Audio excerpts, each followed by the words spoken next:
رب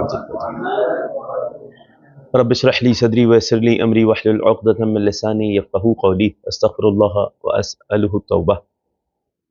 جنگ احد کی گفتگو چل رہی تھی کہ کائنات کے نبی شدید زخمی ہو چکے ہیں۔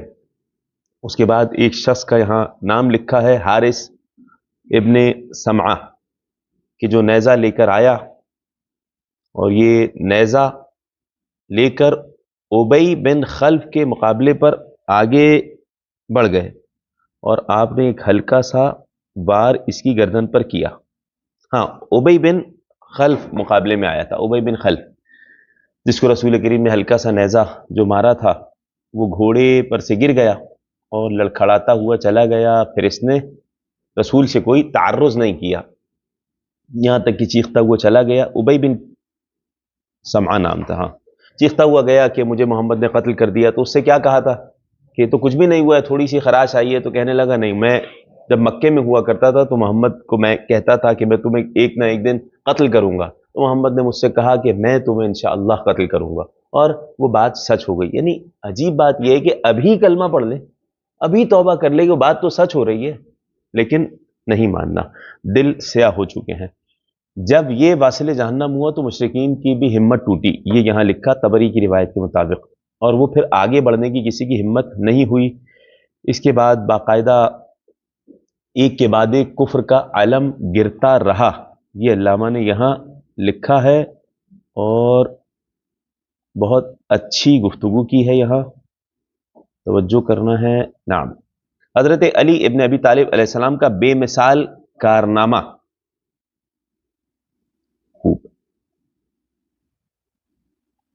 یہاں پر جی ذکر ہوا کہ فرما رہے ہیں ہم نے درایتاً پہلے گفتگو ساری کر دی ہے کہ کس طرح رسول کریم کے پاس 100-150 لوگ، چند افراد باقی تھے، وہ ایک وقت ایسا آیا تھا جو کچھ شہید بھی ہوئے۔ یہ کب کا وقت تھا کہ جب ظاہراً جنگ ابتدائی مرحلے میں ہوگی، ابتدائی مرحلے میں جو وار ہوا ہوگا، پھر ایک ایسا موقع آیا کہ کوئی باقی نہیں تھا، مولا کائنات تھے، اور پھر یہاں تک کہ فرما رہے ہیں کہ امیر المومنین علیہ السلام جنگ کرتے جا رہے ہیں، نبی کریم منصب ان لوگوں کا متبع نظر بن گئے، مشرکین کا، اور کائنات کے نبی کی جانب حملے ہوئے جا رہے تھے جو پہلے آ چکا، یا آخر میں جب ایک شخص واصل جہنم ہوا تو اس کے بعد کوئی اور آگے نہیں بڑھا۔ امیر المومنین اسلام کہاں تھے اس وقت، اس طرف گفتگو کر رہے ہیں۔ فرما رہے ہیں امیر المومنین علیہ السلام نے سب سے پہلے اپنا نصب العین بنایا مشرکین کے علم برداروں کو، جس کے پاس علم تھا اس کو نصب العین بنایا۔ کیوں، کیا وجہ ہے، پہلے بیان کر چکے جی۔ علم جب گرتا تھا تو پورا لشکر بھاگتا تھا، علم کی طرف کیوں توجہ دلائی امیر المومنین علیہ السلام نے، اور خاص طور سے مشرکین نے بھی بالخصوص علم کی طرف زیادہ توجہ دی۔ مشرکین میں ابو سفیان کا یہاں ذکر ہوا ہے کہ بنی عبد الدار کو علم دیا ہوا تھا، تو بنی عبد الدار کو ابو سفیان پکار کے کہہ رہا تھا کہ دیکھو تمہیں علم سنبھالنا ہے، اور اگر نہیں سنبھالنا تو ہمیں دے دو، ہم خود حفاظت کریں گے۔ تو اس وجہ سے بنو عبد الدار آگے بڑھے۔ علامہ نے یہاں بڑی پیاری ایک تاریخی عبارت لکھی ہے، اس کو ہم اسی طریقے سے پڑھ لیتے ہیں۔ اچھا، یہ آ چکا پہلے کہ حضرت حمزہ نے ایک علم بردار کو واصل جہنم کیا تھا، پہلے آ چکا ہے۔ تو اس کا مطلب یہ کہ حضرت حمزہ اور مولا کائنات کا ایک ہی مقصد تھا اس وقت کہ جن کے ہاتھوں میں علم ہے ان کو قتل کیا جائے مشرکین کے۔ تو حضرت حمزہ شہید ہو چکے ہیں، اب مولا کائنات یہ کام انجام دے رہے ہیں، اور کس طرح انجام دیے تفصیلی گفتگو آئے گی، لیکن یہ عبارت ہم پڑھتے ہیں۔ دیکھیں کہ علم بردار میں سے اگر کوئی سرغنہ مارا جائے تو پوری جماعت کا دل ٹوٹ جاتا ہے، اور باوجود اپنی مادی قوت کے اخلاقی طور پر شکست کھا کر ہمت ہار بیٹھتی ہے قوم اگر علم بردار کا علم گر جائے۔ لشکر میں اس طرح کے نمایاں حیثیت علم برداروں کی ہوتی ہے۔ تاریخ بتاتی ہے کہ جنگ بدر میں بھی مشرکین نے اپنی شکست کا ذمہ دار علم برداروں کی کمزوری کو قرار دیا تھا۔ جنگ بدر پہلے ہوئی تھی نا، پھر جنگ احد ہوئی ہے۔ جنگ بدر میں جو شکست کا ذمہ دار قرار دیا مشرکین نے، وہ علم برداروں کو قرار دیا تھا۔ اب فرما رہے ہیں کہ چونکہ اب تک قریش میں علم برداری کا منصب بنی عبد الدار میں تھا، تو ابو سفیان نے جنگ احد میں جنگ شروع ہونے سے پہلے ہی بنی عبد الدار کے علم برداروں کو پکار کر کہا تھا، یا بنی عبد الدار ان کنتم ولیتم لباءنا یوم بدر۔ اب دیکھو اے بنی عبد الدار کے قبیلے والوں، اگرچہ تم نے بدر والے دن منہ پھیر کے چلے گئے، علم پھینک کے چلے گئے ہو، لیکن اپنی جگہ سے اب نہیں ہٹنا۔ اگر علم سنبھالتے ہو تو سنبھالو، یا پھر اسے چھوڑ کر ابھی الگ ہو جاؤ تاکہ ہم خود اس کی ذمہ داری اٹھائیں۔ یہ سن کر ان سب میں جوش آ گیا اور کہنے لگے واہ، اپنا منصب تمہارے سپرد کر دیں، دیکھنا جب مقابلہ ہوگا تو ہم کیا کرتے ہیں۔ یہ لکھا طبری کی روایت کے مطابق۔ جنگ احد کے پہلے ہی دور میں، جیسا کہ پہلے آ چکا ہے، ان کا سب سے بڑا علمبردار سب سے پہلے کون آیا تھا؟ طلحہ ابن ابی طلحہ، جس کا نام تھا طلحہ ابن ابی طلحہ، نہیں، نام کیا تھا؟ ابی طلحہ تو اس لیے کہہ رہے ہیں کہ طلحہ کا باپ ہے، نام طلحہ ابن عثمان پہلے آ چکا ہے۔ یہ وہی شخص تھا نا جس نے آگے کہا تھا کہ کون ہے جو مجھے مار کے مجھے جہنم میں بھیجے اور خود جنت میں چلا جائے، تو ملائے کائنات آئے۔ تو کیا جواب دیا تھا امیر المومنین صلی اللہ علیہ وسلم کو اس نے؟ احسنت، امیر المومنین صلی اللہ علیہ وسلم کو اس نے کہا تھا قد علمت لا یجسر علی احد غیرک یا قسم، مجھے معلوم تھا کمر ہڈیاں توڑنے والے، کمر توڑنے والے، کہ تم ہی میرے مقابلے میں آ سکتے ہو۔ اور چھٹے امام سے سوال ہوا تھا کیا کیوں کہا ایسا؟ تو بتایا تھا کہ بچپنے میں امیر المومنین صلی اللہ علیہ وسلم نے ان مشرکوں کی ہڈیاں توڑی تھی، کسی کا ناک توڑا، کسی کا ہاتھ توڑا، یہ احادیث میں ملا۔ اب یہاں پہ فرما رہے ہیں پہلے ہی طلحہ ابن ابی طلحہ یعنی طلحہ ابن عثمان مارا گیا۔ اس کے بعد بیان کیا کہ حضرت حمزہ نے ایک شخص کو واصل جہنم کر دیا تھا۔ اس کے بعد علم برداروں میں سے ایک کو جناب حمزہ نے جب واصل جہنم کر دیا، جیسا کہ ابھی ذکر آیا، علم برداروں کو خاص طور پر انتباہ کیا جا چکا تھا کہ ان کے لیے ان کی جان توڑ کوشش یہ تھی کہ علم گرنے نہ پائے۔ ہندا زوجہ ابی سفیان بھی خصوصیت کے ساتھ انہی علم برداروں کو جوش دلا رہی تھی اور کہہ رہی تھی ویہن بنی عبد الدار ویہن حمات الادبار ضربن بکل بتیار، شاباش بنی عبد الدار، شاباش پشت پناہ بن کر حمایت کرنے والوں، شمشیر براں سے وار پر وار کرتے رہو۔ یہ ہندا جوش دلا رہی ہیں، یہاں ہندا وہاں ابو سفیان مشرکین کے ساتھ۔ اس کا نتیجہ یہ تھا کہ ادھر حضرت علی علیہ السلام ایک علم اٹھانے والے پر ضرب لگاتے، ادھر فوراً دوسرا آدمی علم اٹھا لیتا، وہ سرنگو ہونے نہ پائے، ایسے میں امیر المومنین اس پہ حملہ کرتے تو تیسرا اٹھا لیتا، بلکہ چاروں طرف مشرکین کا ہجوم بھی یہ کوشش کرتا ہوگا کہ وہ علمدار قتل نہ ہونے پائے۔ اس لیے آپ کو کتنی دفعہ جنگ مغلوبہ کا سامنا کرنا پڑتا ہوگا، اور ایسا ہوا۔ جنگ مغلوبہ یعنی کیا مطلب؟ ایک علم بردار کو جا کے قتل تھوڑی کرنا ہے، اتنے سارے اس کے ساتھ ہیں حمایت والے، وہ بھی، تو لشکر پہ لشکر آئے جا رہا تھا۔ یہ جو پہلا شخص تھا جسے قتل کیا تھا ابی طلحہ، طلحہ ابن عثمان، اس کو ہی کہا جاتا تھا کہ قتیبہ یعنی لشکر کے لشکر سے لڑ جاتا تھا یہ، ٹھیک ہے، اور یہ اکیلا ہی ایک لشکر تھا پورا، اتنا بڑا یہ سردار ان کا کہلاتا تھا۔ تو باقاعدہ امیر المومنین کے سامنے ایک کے بعد ایک لشکر آئے جا رہے تھے۔ کتنی دفعہ آئے، کتنے لوگ تھے؟ 9 یا 10 مختلف روایات میں ملا دفعہ یہ علم اٹھا اور بڑے بڑے لشکر آئے، ان سب سے امیر المومنین اسلام اکیلے لڑے ہیں۔ یہ مقابلہ بڑی دیر تک جاری رہا، مشرکین کے جگردار افراد بڑھ بڑھ کر علم کو سنبھالتے رہے اور حضرت علی ایک ایک کو قتل کرتے رہے، یہاں تک کہ ملا کہ یعنی کچھ میں یہ ملا کہ ایک کو قتل کر کے جب اچھالتے تھے تو دوسرے کو دوبارہ اتنی تیزی سے اچھالتے تھے کہ دونوں ہوا میں ٹکراتے تھے۔ یعنی عجیب بہادری ذکر ہوئی ہے امیر المومنین صلی اللہ علیہ وسلم کی، اور ابھی ذکر آئے گا کہ اسی وقت وہ علی علیہ السلام کی منقبت بھی نازل ہوئی، لا فتح الا علی لا سیف الا ذوالفقار۔ یہ مقابلہ بڑی دیر تک جاری رہا، یہاں تک کہ ایک وقت وہ آیا کہ کافی دیر تک علم زمین پر پڑا رہا اور کسی کو اٹھانے کی ہمت نہ ہوئی۔ 10 علم بردار مارے جا چکے ہیں، اب کسی کو اٹھانے کی ہمت نہ ہوئی تو کس نے اٹھایا؟ ایک عورت آگے بڑھی، عمرہ بنت حلقہ حارثیہ، اس نے بڑھ کر علم اٹھا لیا، عورت نے علم اٹھا لیا، عورت نے علم اٹھایا، مشرکین کی غیرت جاگی، عورت آ کے علم اٹھا رہی ہے، پھر وہ آگے بڑھ، پھر ایک حبشی غلام آگے آیا اور اس نے آ کے جنگ کی، اور عورت نے جب علم ہاتھ میں لیا تو انہوں نے عورت کو ہٹا کر علم پھر خود سنبھالا۔ خاندان ابو طلحہ کا ایک حبشی غلام ثواب علمدار بنا اور علم کو لے کر اس نے بڑی دلیری سے جنگ شروع کی. یہ مخالف کہہ رہے ہیں. تاریخ کہتی ہے کہ اس کے ہاتھ قطع، اچھا اس کا ہاتھ کٹ گیا، دوسرا ہاتھ بھی کٹ گیا اور اس نے علم کو گرنے نہ دیا. یہ ساری چیزیں یہاں لکھی ہوئی ہیں، یہاں تک کہ وہ کفر پہ اتنا پکا ہے، ڈٹا ہوا ہے، اور یہ مسلمان رسول اسلام کو چھوڑ کے جا رہے ہیں. عجیب بات ہے. یہاں تک کہ اسی حالت میں قتل ہو گیا. بس یہ کفار قریش کا آخری علم بردار تھا جس کے بعد کوئی علم اٹھانے والا نہیں آیا. تبری لکھ رہے ہیں جلد نمبر 3 صفحہ نمبر 17.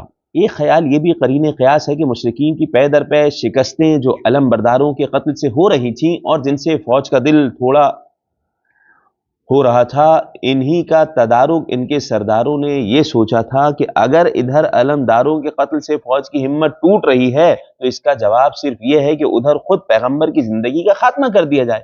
اچھا ہاں، میں پچھلے درس کے حوالے سے بیان کر دوں ابھی اس سے پہلے کہ ہم آگے بڑھیں. حضرت مصعب ابن عمیر کا ذکر آیا تھا رسول کریم کے وفاداروں میں. ایسا ہی ہے، وہ شہید ہوئے اور انہوں نے باقاعدہ بہترین انداز سے جنگ لڑی. کائنات کے نبی نے ان کو علم دیا تھا، مصعب ابن عمیر. ہم نے غلطی سے وہاں یہ بیان کر دیا تھا کہ ان کو پہاڑ پہ رسول کریم نے معین کیا تھا. وہ مصعب ابن عمیر نہیں تھے جو پہاڑ پہ جو معین کیا تھا، پہلے بیان کر چکے. وہ کون تھے؟ عبداللہ ابن جبیر تھے. مصعب ابن عمیر وہی جنہیں سب سے پہلے مدینہ بھیجا تھا، معلم تھے، ان کی بات ہے. ٹھیک ہے، وہ یہ ذہن میں رہے. اور کبھی ایسا ہوا کرے آپ لوگ کو لگ رہا ہو تو بتا دیا کریں یا روک دیا کریں، پوچھ لیا کریں. ٹھیک ہے، خوب آگے بڑھیے. یہاں پہ فرمارے ایک کے بعد ایک یہ علم ان کے گرتے رہے. اب یہاں انہوں نے بڑی پیاری ایک عبارت لکھی ہے، مگر اب علی علیہ السلام جب سارے علم بردار کو واصل جہنم کر دیا تو اب علی علیہ السلام رسول کے پاس آ چکے تھے. اس موقع کا تذکرہ مؤرخ ابن جریر نے یوں لکھا ہے. اب عربی عبارت میں پڑھ رہے ہیں. لما قتل علی بن ابی طالب اصحاب الالویہ. الویہ لوا کی جمع ہے. الویہ کسے کہتے ہیں؟ علم لوا کی جمع ہے. جب علم برداروں کو، ان کے پرچم اٹھانے والوں کو علی علیہ السلام نے قتل کیا تو اب سرا رسول اللہ صلی اللہ علیہ وآلہ جماعت من مشرکی قریش. رسول کریم نے مشرکین قریش کی جماعت کو دیکھا، بہت بڑی جماعت کو. فقال علی علیہ السلام سے کہا احمل علیہم، ان پہ حملہ کرو. ایک پوری جماعت حملہ کرنے آ رہی ہے رسول کی جانب. رسول نے علی علیہ السلام سے کہا احمل علیہم، ان پہ حملہ کرو. فحمل علیہم، علی علیہ السلام نے حملہ کیا. ففرق جمعهم، سب کے سب کو تتر وتر کر دیا. وقتل عمرو بن عبداللہ الجمحی، بہت بڑا سردار تھا ان کا عمرو بن عبداللہ جمحی، اس کو واصل جہنم کیا. قال، اس کے بعد ابھی ایک لشکر لڑنے آیا، اکیلے علی علیہ السلام موجود ہے، ان کو واصل جہنم کیا. اتنے میں فوراً نبی نے کہا، دیکھا کہ اور لشکر آ رہا ہے. ثم ابصر رسول اللہ جماعت من مشرکی قریش، دوبارہ دیکھا کچھ مشرکین قریش کی جماعت آ رہی ہے لڑنے کے لیے. فقال لعلی احمل علیہم، اے علی حملہ کرو ان پہ. ففرق جماعتهم، سب کے سب کو علی علیہ السلام نے بالکل پچھاڑ دیا، قتل کیا. اس میں ان کا سردار، بڑا سردار شیبہ ابن مالک بنی عبد الدار کا بہت بڑا سردار تھا، وہ مارا گیا. تو جب یہ کیے جا رہے، ایک کے بعد ایک لشکر آئے جا رہا ہے اور علی علیہ السلام نبی کے اشارے پہ اس لشکر سے مقابلہ کر رہے ہیں، انہیں واصل جہنم کر رہے ہیں، ایک کے بعد ایک. جناب جبرائیل نے یہ منظر دیکھا اور کہا یا رسول اللہ ہذہ المواسات، واللہ یہ تو بڑی بہترین ہمدردی ہے اے رسول خدا، یہ تو علی علیہ السلام نے کیا اپنی جان آپ پر نثار کی ہے. تو رسول نے جواب دیا ارے کیسے نہ ہو بھائی، انہو منی وانا من، علی مجھ سے ہیں اور میں علی سے ہوں. کیسے علی مجھ پہ جان فدا نہ کریں، کیسے یہ بھائی چارے والی بات مجھ میں اور علی میں نہ ہو. جب یہ جملہ کہا تعجب نہیں ہے، اس میں تعجب کس بات کا؟ رسول نے کہا یقیناً علی مجھ سے ہیں اور میں علی سے ہوں، یہ غم گساری علی کی مجھ سے ہونا ہی بنتی ہے. تو فقال جبرائیل، جناب جبرائیل نے کہا تو پھر انا منکما، میں آپ دونوں سے ہوں. وسمعوا صوتا، ایسے میں لوگوں نے آواز سنی، لا سیف الا ذوالفقار لا فتح الا علی. علامہ فرما رہے یہی آواز ہے جو فقرہ نصر میں یوں بنی کہ لا فتح الا علی لا سیف الا ذوالفقار. اگر کوئی تلوار ہے تو وہ ذوالفقار ہے، اگر کوئی جوان ہونے کا حقدار ہے تو وہ علی ابن ابی طالب کی ذات ہے. شاہ محدث دہلوی کیا بات لکھتے ہیں. علامہ فرما رہے ہیں اس مقابلے اور جانثاری میں حضرت علی علیہ السلام کے تاثرات، کارناموں اور ان کے نتیجے کو بڑے مکمل اور مؤثر طریقے سے انہوں نے درج کیا ہے. شاہ محدث دہلوی، ان کی عبارت ہم پڑھتے ہیں کہ حضرت علی مرتضیٰ علیہ السلام سے روایت ہے کہ جب کافروں نے مسلمانوں پر غلبہ کیا تو آن حضرت صلی اللہ علیہ وآلہ میری نظروں سے اوجھل ہو گئے. یعنی نبی کریم امیر المومنین صلی اللہ علیہ وسلم کی نگاہوں کے سامنے نہیں تھے کہ ایسا موقع آیا. جب ایسا موقع آیا تو میں نے مقتولین میں گردش کیا اور تلاش کیا تو آپ کو نہیں پایا. میں نے اپنے آپ میں یہ کہا کہ شاید خداوند عالم نے ہم لوگوں یعنی مسلمانوں کے کردار کے سبب تمام لوگوں پہ غضب نازل کیا اور اپنے پیغمبر کو آسمان پر اٹھا لیا ہے. اب اس سے بہتر کچھ نہیں کہ میں جنگ کروں یہاں تک کہ قتل ہو جاؤں. ایسے میں تلوار کھینچی اور مشرکین قریش پر حملہ کرنا شروع کر دیا، یہاں تک کہ ان کی جماعت کو منتشر کر دیا. تو ایک دفعہ حضرت کو دیکھا کہ آپ زندہ و سلامت ہیں. جیسے ہی نبی کی جانب نگاہ پڑی، اب آگے کیا لکھتے ہیں یہ دیکھیں. محدث دہلوی مدارج النبوہ میں لکھ رہے ہیں، کہتے ہیں اس کے بعد روایت میں مشہور ہے کہ جب مسلمانوں نے پسپائی اختیار کی. اچھا اس میں بڑی عجیب روایت ہے، جب بہار میں جا کے دیکھیں گے تو خود مولا کائنات نے کس طرح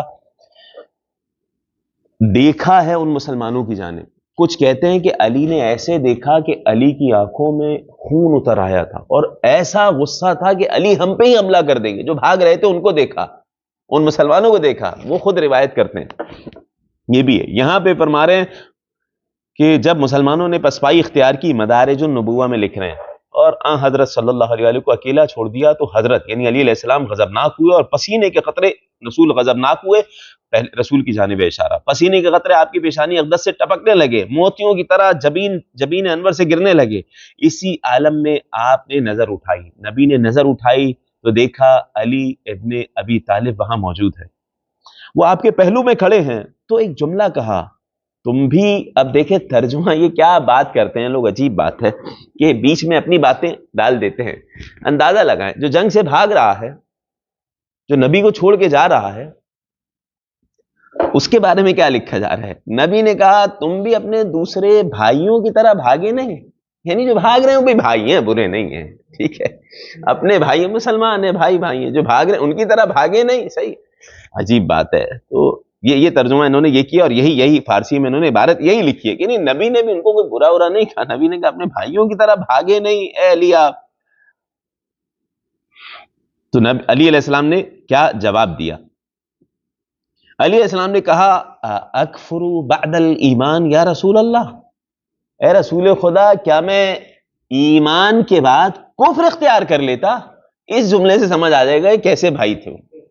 علی علیہ السلام کے مطابق نبی کو چھوڑ کر میدان سے جانا، یہ میدان سے نہیں جانا ہے، یہ ایمان سے جانا ہے. امیر کائنات نے یہ جواب دیا. علامہ فرما رہے ہیں ایسے میں جب یہی اس کے بعد وہی والی بات نقل کی ہے انہوں نے کہ جناب جبرائیل نے کہا لا فتح الا علی لا سیف الا ذوالفقار. تو علی علیہ السلام نے کہا کیا میں ایمان کے بعد کافر ہو جاتا؟ میرے لیے آپ کی سیرت مثالی نمونہ ہے، یعنی مجھے آپ سے مطلب ہے، ان دوستوں اور بھائی بندوں سے نہیں ہے جو مال غنیمت کے پیچھے فرار اختیار کر رہے ہیں. مجھے کیا مطلب؟ اسی حالت میں کافروں کی ایک جماعت نے حضرت کی جانب رخ کیا، جو پہلے آ چکی ہے روایت. فرمایا علی اس مجمع کو دفع کرو اور خدمت و امداد کا حق ادا کرو، یہ مدد کا وقت ہے. حضرت علی علیہ السلام اس جماعت کی طرف متوجہ ہوئے اور اس کا قطع ہمہ کر کے اسے متفرق کیا اور بہت سے لوگوں کو واصل جہنم کیا. راویوں کا بیان ہے جب حضرت علیہ السلام اس بہادری سے کام لے رہے تھے، امداد کا حق ادا کر رہے تھے، تو جناب جبرائیل نے کہا یہ انتہائی غمگساری اور بہادری ہے جو آپ اور علی علیہ السلام کے درمیان ہے. تو حضرت نے فرمایا ارے کیسے نہ ہو، وہ مجھ سے ہیں اور میں ان سے ہوں. یہی بات پہلے آ چکی ہے. انتہائی اتحاد اور خلوص اور یگانگی کی طرف اور وارد ہوا ہے کہ اچھا یہ مدارج النبوہ میں لکھ رہے ہیں، اور وارد ہوا ہے کہ حضرت نے یہ جملہ فرمایا تو پھر جناب جبرائیل نے کہا تو پھر میں آپ دونوں میں سے ہوں. یعنی انہوں نے اہل سنت کی 2 کتابوں کا حوالہ دے دیا، طبری کا اور مدارج النبوہ کا بھی حوالہ دے دیا. ایسے میں غیبی صدا سنی گئی لا فتح الا علی لا سیف الا ذوالفقار. پھر فرماتے ہیں، دیکھیں کیا فرما رہے، پھر فرما رہے غالباً ناد علیم مظہر العجائب کا واقعہ بھی اسی سال اور اسی جنگ میں ہوا ہے. مگر ناد علیم مظہر العجائب تجدہ عونا لک فی النوائب کل ہم وغم سینجلی بعلی. مگر کتب احادیث میں اس کا ذکر نہیں ملا. الحاصل جناب حضرت علی علیہ السلام نے مقابلہ اور جنگ اور دلیری اور بہادری کا ایسا حق ادا کیا کہ جس سے بالا تر تصور نہیں کیا جا سکتا. ہمارے یہاں یہی مضمون یعنی پیغمبر صلی اللہ علیہ وآلہ. اچھا یہ بات تمام ہو گئی مدارج النبوہ کی. اب علامہ سید نقی نقن صاحب یہ لکھ رہے ہیں کہ ہمارے یہاں مکتب، یہ ہم نے اہل سنت کی روایت آپ کے سامنے پیش کر دی، اپنی کوئی بھی روایت اس میں پیش نہیں کی ہے. کہہ رہے ہیں ہمارے یہاں یہ ساری باتیں مولا کائنات کی شجاعت پہ جو مبنی ہے، ائمہ اہل بیت سے نقل ہے، چھٹے امام سے، پانچویں امام سے احادیث وارد ہے کہ امیر المومنین اسلام نے کس طریقے سے جنگ کی ہے. فرط غضب کی بنا پر موتیوں کی طرح پیشانی سے پسینے جب ٹپک رہے تھے رسول کے، پھر حضرت علی علیہ السلام پر نظر پڑنا اور فرمانا کہ تم کیوں نہیں چلے گئے، اور امیر المومنین اسلام نے جواب دیا اکفر بعد الایمان، کیا میں ایمان کے بعد کفر اختیار کر لیتا.